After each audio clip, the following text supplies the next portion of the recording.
그런데 아무리 쉬운 시험이라도 시험을 좋아하는 사람들이 얼마나 있겠어요, 그렇죠? 그러나 시험이라고 하는 것은 내가 받은 훈련, 내가 받은 어떤 교육을 얼마나 잘 소화했는지를 아는데 가장 필수적인 것이라고 봅니다. 가장 좋은 통로가 되죠. 우리 신앙생활에서도 마찬가지입니다. 내가 신앙생활을 잘하고 있는지, 여러분 시험이 없으면 영적인 성장이 미미해집니다. 그래서 때로는 하나님께서 우리가 감당할 수 있는 범위 내에서 우리의 신앙을 테스트하실 때가 많습니다. 자, 우리가 받은 테스트는 각자가 다를 겁니다. 오늘 여러분이 받고 있는 시험이 있을 것이고 제가 받고 있는 시험이 있을 겁니다. 각자가 달라요. 그런데 그 시험이라고 하는 영적 테스트를 통과하는 것은 거의 같은 방법입니다. 정답은 같다는 거예요. 그러니까 시험의 모습은 다른데 그 답은 거의 같다고 하는 겁니다. 자, 그럼 무엇으로 우리에게 닥쳐오는 영적인 테스트를 통과할 수 있는지를 오늘 말씀을 통해서 메시지를 전하도록 하겠습니다. 오늘 본문 말씀을 보시면, 자, 광야 생활을 마치고 이제 어디에 들어갑니까? 가나안 땅에 들어가야 되잖아요. 가나안 땅에 들어가기 전에 본격적으로 해야 할 첫 번째 일이 생겼습니다. 그게 뭐냐면 광야와 가나안 땅 사이에 있는 무엇을 건너가야 돼요? 요단강을 건너가야 됩니다. 요단강. 자, 여러분, 광야는 어떤 곳이냐면 하나님의 백성으로서의 믿음의 훈련소였습니다. 훈련받는 곳이었단 말이에요. 가나안 땅은 어떤 곳이에요? 내가 이제 훈련받은 것을 나아가서 실전하는 곳이죠. 영적 전쟁터입니다. 그럼 요단은 뭡니까 그러면? 그 중간에 있는 곳이니까 훈련받은 것을 이제 실전에 사용하기 전에 뭐 하는 곳이에요? 테스트 받는 곳이죠. 요단강은 테스트 현장입니다. 그러니까 오늘날 신약 시대로 보자면 요단강은 우리가 교회에서 말씀으로 여러 가지 교육으로 믿음의 훈련을 받고 삶의 현장이란 영적 전쟁에 나가기 전에 여러분 우리가 모르지만 테스트가 있어요. 하나님께서 우리를 시험하신단 말입니다. 과연 어떤 테스트일까 하는 거예요. 자, 이스라엘 백성들이 요단강을 건너는 시기가 어떤 시기냐면 우기철이에요. 비가 많이 오는 때란 말이에요. 여러분 우기철에 이 요단강은 원래 말라 있어요. 많이 말라 있다가 우기철이 되면 뭐 양말 벗고 정도에 걸어가는 그런 냇가도 아니고 뭐 허리춤 정도, 뭐 사람 가슴층 정도에 올라오는 그런 정도가 아니라 우리가 왜 여름에 굉장히 홍수가 범람했었잖아요.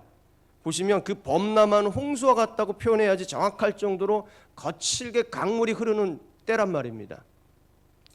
그런데 그 강물을 요단강을 어떻게 건너라고 하셨냐면 하나님께서 오늘 말씀에도 우리가 읽었지만 언약궤를 맨 제사장들이 먼저 들어가면, 그리고 너희들이 따라 들어가면 요단강을 40년 전에 홍해 사건과 같이 건널 수 있게 된다라고 하는 그런 말씀을 주셨어요. 여러분 다리로 놓는 것도 아니고 배를 만들어서 가라는 것도 아니고 그냥 언약궤를 맨 그 법궤라고 하는 그 언약궤를 맨 제사장들이 들어가요. 순종하고 들어가면 그 다음 누가 들어가는 거예요? 백성들이 따라 들어가면 어떻게 된다는 거예요? 그 건널 수 있다는 거잖아요. 그럼 이 요단강을 건너는 테스트를 이름 지어본다면 어떤 테스트일까요? 여러분 지금 막 홍수가 범람하는 강을 내가 언약궤를 맺고 지금 들어가는 그 사람들은 뭐 해야 되는 거예요? 그거 버리고 가요? 안 되잖아요. 순종하는 거잖아요. 내가 죽든지 내가 쓸려 내려가든지 그건 하나님 앞에 맡기고 순종하고 가는 거죠. 바로 요단강을 건너는 것은 순종의 테스트라는 거야. 그러니까 우리가 어떤 믿음의 훈련을 받고 삶의 현장이란 영적 전쟁에 나아갈 때 테스트가 어떤 테스트예요? 순종의 테스트를 반드시 우리가 받고 나가야 된다는 거예요. 여러분 저와 여러분이 세상이란 삶의 전쟁터에 나가기 전에 반드시 이 순종의 테스트를 걸치고 나가야 되는 거예요. 그래야 삶의 전쟁터에서 악한 마귀의 미혹이 있고 유혹이 있으면 그것을 간파하고 또 버텨내고 승리의 길을 갈 수 있다는 말입니다. 그럼 저와 여러분에게 있는 순종의 테스트가 뭘까 하는 겁니다. 그리고 그것을 어떻게 이길 수 있겠냐는 거예요. 어떻게 우리가 테스트에 통과하고 갈 수 있겠냐는 거예요. 자, 여러분이 삶의 현장이란 영적 전쟁터에 나가기 전에 반드시 건너야 될 것이 바로 이 순종이라고 하는 이 강입니다. 자, 이 강을 건널 때 여러분이 해야 될 순종의 모습들이 각자 다를 겁니다. 왜냐하면 우리가 각자 거쳐야 된 하나님 앞에 내려놓아야 될 것들이 각자 다 다르거든요. 여러분 한번 생각해 보십시오. 여러분 1년이 다 흘러갔잖아요. 벌써 이제 2달밖에 안 남았습니다. 코로나로 2년이 흘러가고 거기에 코로나 후유증으로 또 1년이 흘러갔습니다. 많은 사람들이 힘들다고 얘기를 하잖아요. 그리고 뭐 내년엔 더 힘들다고 얘기를 하고. 여러분 힘들면 찾아오는 것이 뭘까요? 그냥 뭐 자포자기하는 것도 있겠지만 두려움이라는 게 찾아와요. 힘들면 사람은. 여러분 이스라엘 백성들 한번 생각해 보세요. 광야에서 40년 훈련 받았습니다. 그리고 이제 실전의 시간이 다가왔어요. 여러분 근데 아무리 오랜 시간 훈련했다고 해도요, 전쟁에서 승리한다는 보장은 없어요. 왜? 훈련과 실전은 다르거든요. 아무리 훈련 열심히 했다고 해서 반드시 꼭 이긴다는 보장은 없거든요. 여러분 이스라엘 백성들 가운데 그러니까 어떤 마음이 가장 컸겠습니까? 두려움이죠. 두려움. 이 두려움이라는 요단강이 그들에게 흐르고 있었다는 거예요. 근데 거기에다 뭐가요? 그때가 어느 때라고요? 우기철이죠. 범람하고 있어요. 여러분 그 요단강의 모습이 그 두려움에 사로잡혀 있는 이스라엘 백성들의 모습인 거예요. 여러분 우리 가운데도 이 두려움이라는 마음이 큰 사람들이 있습니다. 왜 그런지 여러 가지 이유가 있겠지요. 그 중에 하나가 뭐냐면 내가 잘할 수 있을까, 해낼 수 있을까라고 하는 자신감의 부족에서 나온 두려움이 있습니다. 이걸 한 가지 예를 들죠. 여러 가지 두려움이 있겠지만, 여러분 제가 목회를 처음 전라북도 운봉이라는 곳에서 시작을 했어요. 여러분 지리산 자락에 있는 곳이죠. 이런 곳을 뭐가 있다고 합니까? 뭐가 좋다고 합니까? 공기 좋고 물 좋고 사람 좋다고 하죠. 근데 정말 공기 좋고 물 좋고 사람 좋습니다. 그곳에 30대 초반에 이제 담임 전도사로 이제 내려갔는데, 여러분 저에게 뭐가 있었을까요? 두려움이 있었어요. 그때 생각하면 지금 용된 겁니다. 진짜로 용됐어요. 사실 저는 목회 나갈 수 있는 배경과 조건이 정말 부족했었거든요. 뭐 부모님도 안 계시죠. 그렇다고 뭐 돈 있는 것도 아니고, 뭐 저를 끌어줄 목사님이 계신 것도 아니고, 맨땅 헤딩하는 거죠. 신학교 다니면서 그렇다고 제대로 뭐 이렇게 살았느냐? 제대로 살지도 않았어요. 자유주의 신학에 젖어가지고 이렇게 살아야지 멋지게 무슨 목회하는 거야 하면서.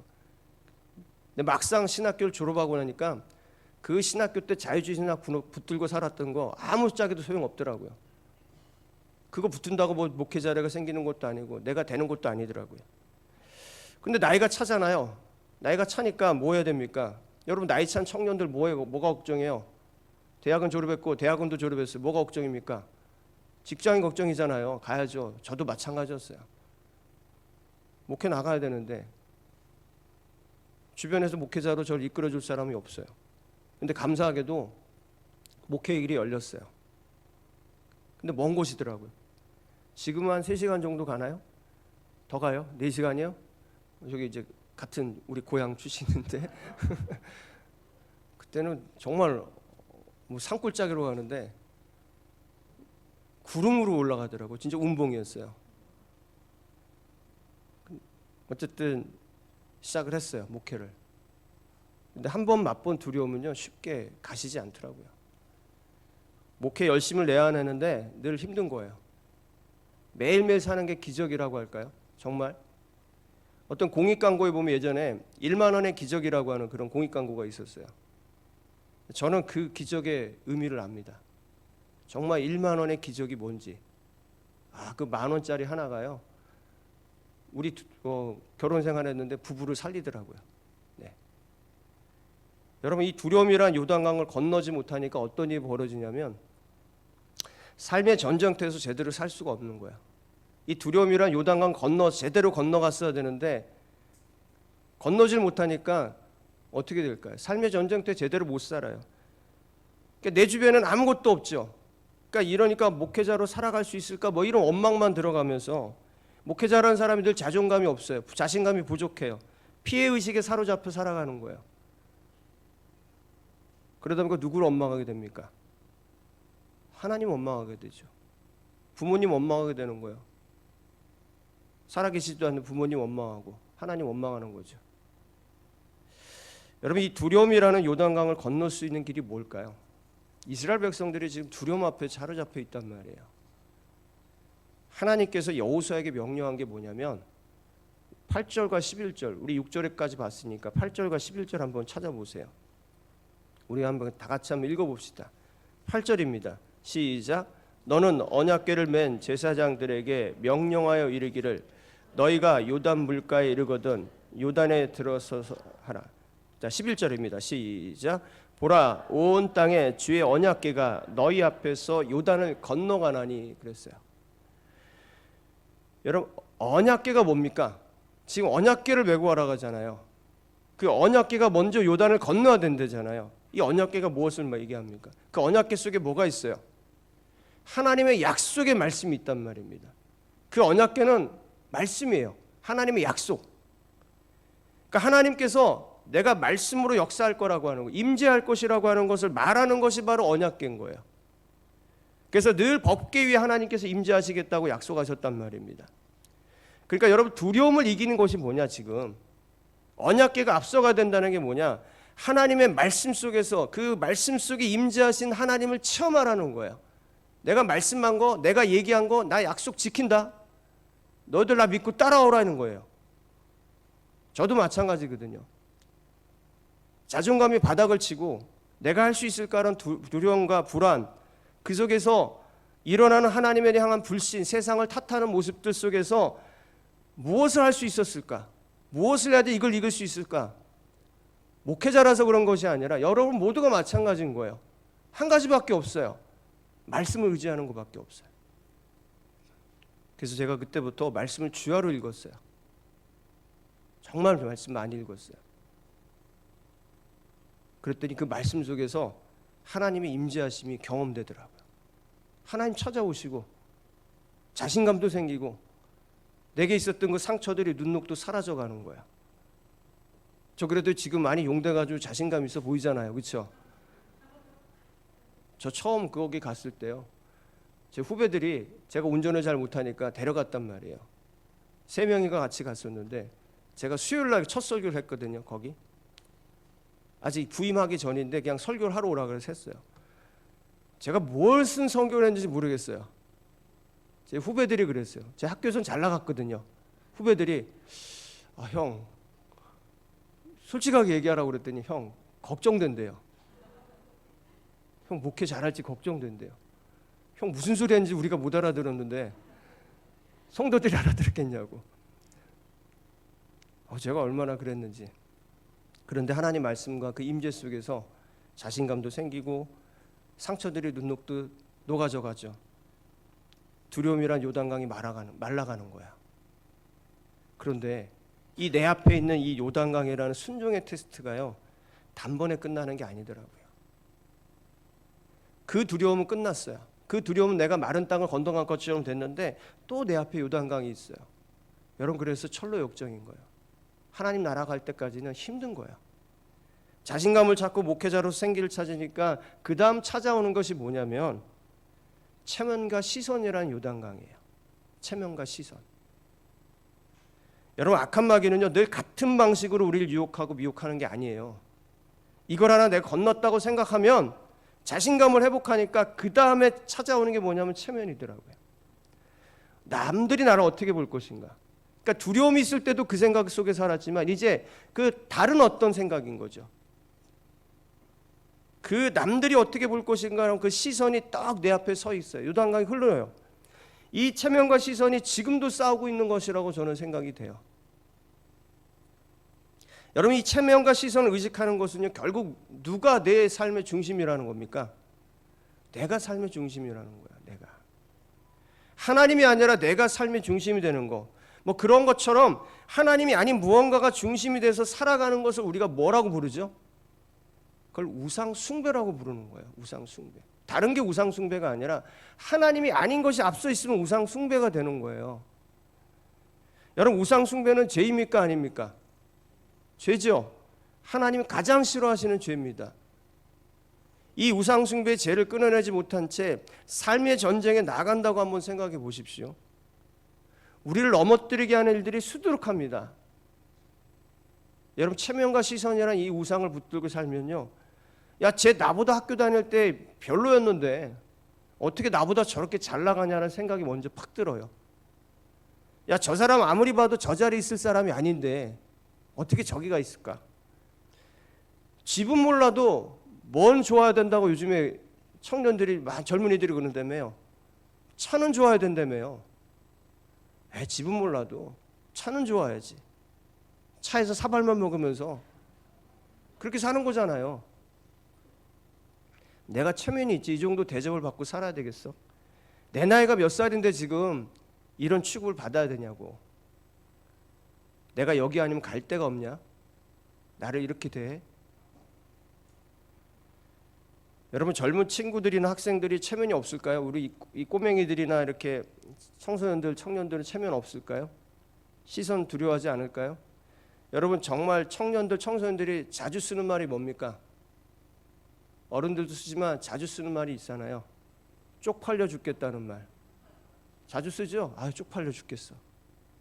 그게 바로 체면, 지금 내 체면 때문에 지금 하는 말이에요.